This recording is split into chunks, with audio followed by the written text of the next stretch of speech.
Dear viewers, the Indian Punjab is now undergoing an upheaval.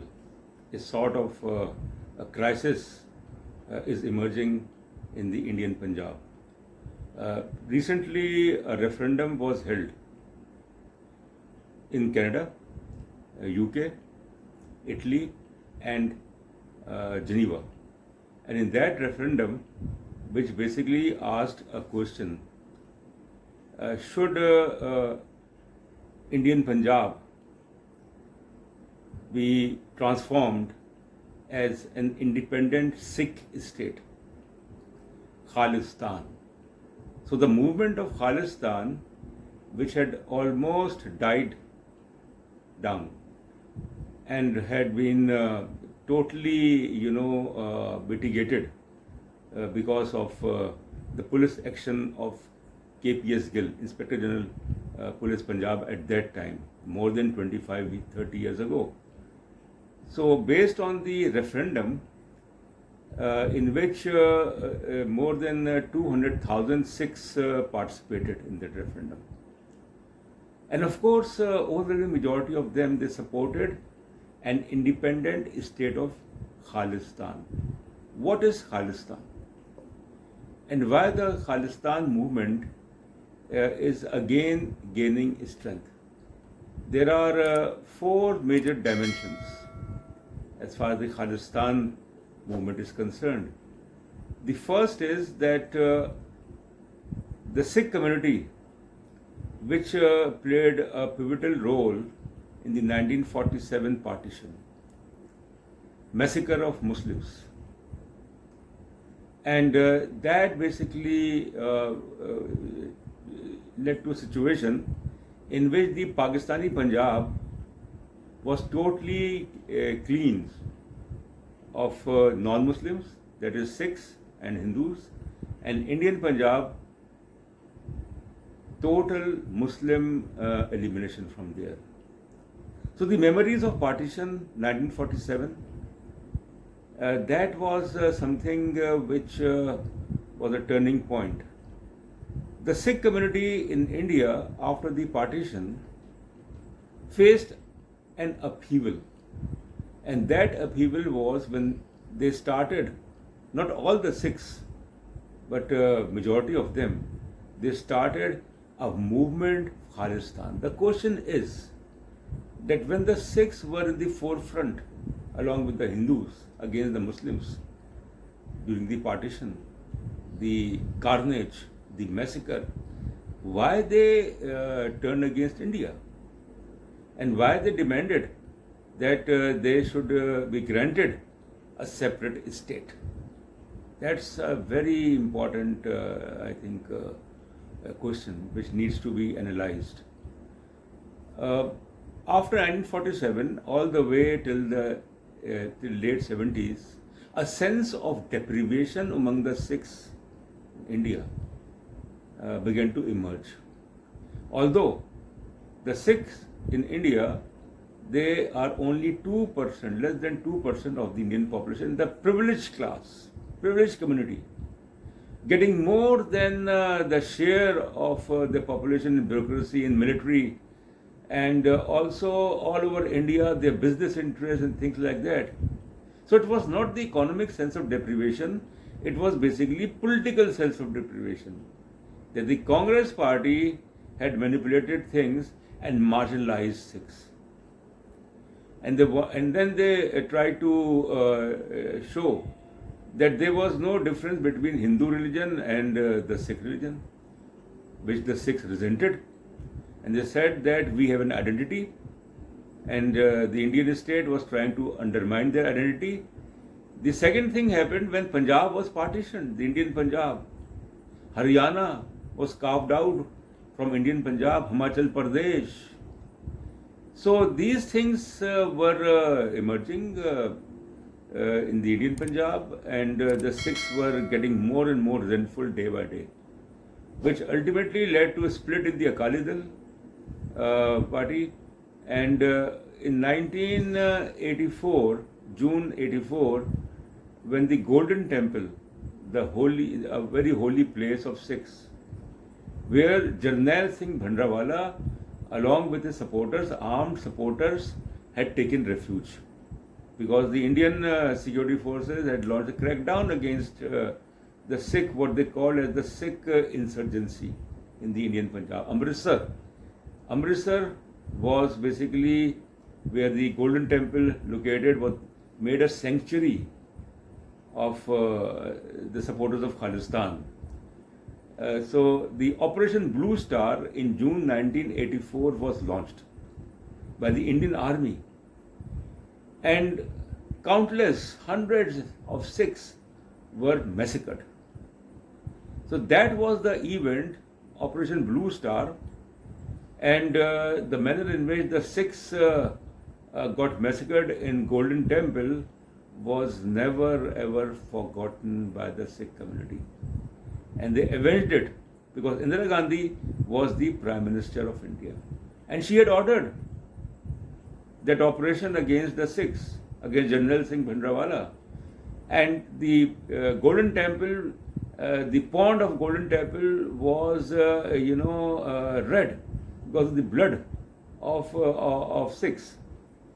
So on October 31st, 1984, two Sikh bodyguards, they were the bodyguards, but they were Sikhs, of the then Indian Prime Minister Indira Gandhi assassinated the Prime Minister. And that led to an upheaval in India, violence in India, all over India, particularly in Delhi, in other parts of India, where large Sikh community, they were dragged from their homes, from their shops, were beaten up and were killed. Incidents of rape also took place, countless. So therefore, the wedge between the Sikh community and the Indian state, or you can say the majority community, the Hindu community, that wedge was very obvious. Second thing, Indira Gandhi, after Operation Blue Star, visited Amritsar, visited Golden Temple, and then she regretted regretted the manner in which the Sikhs were killed, but it was too late, and she had to pay for her life when the two Sikh bodyguards assassinated her. The third thing is basically when KPS Gill, who was the chief of police of Indian Punjab, as a Sikh, he was Sikh, he was given the responsibility to deal with Sikh militancy. They were called as militants, and then later on separatists, so that they should be taught a lesson. And through his operation in 1985, 86, and later on, he was able to a large extent eliminate those who were the supporters of Khalistan. Pakistan was viewing that situation very closely. And General Zia-ul-Haq, who was the president of Pakistan, he took advantage. And he was not directly supporting the Khalistan movement. Otherwise, Sikh refugees would have inundated Pakistan like what had happened in 1971 when there was a military operation in then East Pakistan and millions of Bengalis took refuge in India. It didn't happen after Operation Blue Star. But certainly the hatred, the animosity between Sikhs and Hindus, that was very, the die was cast. That was very obvious, very clear. So KPS Gill's operation to a large extent was successful, and certainly the very idea of Khalistan, the land of Sikhs, that idea appeared to be a weird type of concept because of the landlocked status of Indian Punjab. And then, of course, even if Khalistan is state created, then it will be between Pakistan and India. It will not be able to survive as a state. But Sikhs were confident that they are the breadbasket of India. They are the most innovative people, and they can basically survive as an independent state. So the movement of Khalistan in the 90s was crushed, but it is again coming up. And the overseas, the huge Sikh diaspora, particularly in North America, in Europe, so the referendum that the question was the Indian Union, where Punjab is the province, there should be a Sikh state, or should there be a Sikh state in the Indian Union of Punjab? Now, basically, it will be a domino effect, because the Sikh community has been alienated. Although there is another viewpoint that not all the Sikhs, they support Khalistan. There are many Sikhs who basically argue that they are better off in India. And if India treats them properly, treats them with respect, then certainly, as they had fought in 1948, 1965, 1971 wars, and they were instrumental in all the three wars. So therefore, I would say the fourth thing is that Pakistan tried to appease, policy of appeasement of the Sikhs. What had happened in 1947, the massacre of Muslims by Sikhs. 90% cases Muslims were butchered and massacred by the Sikhs.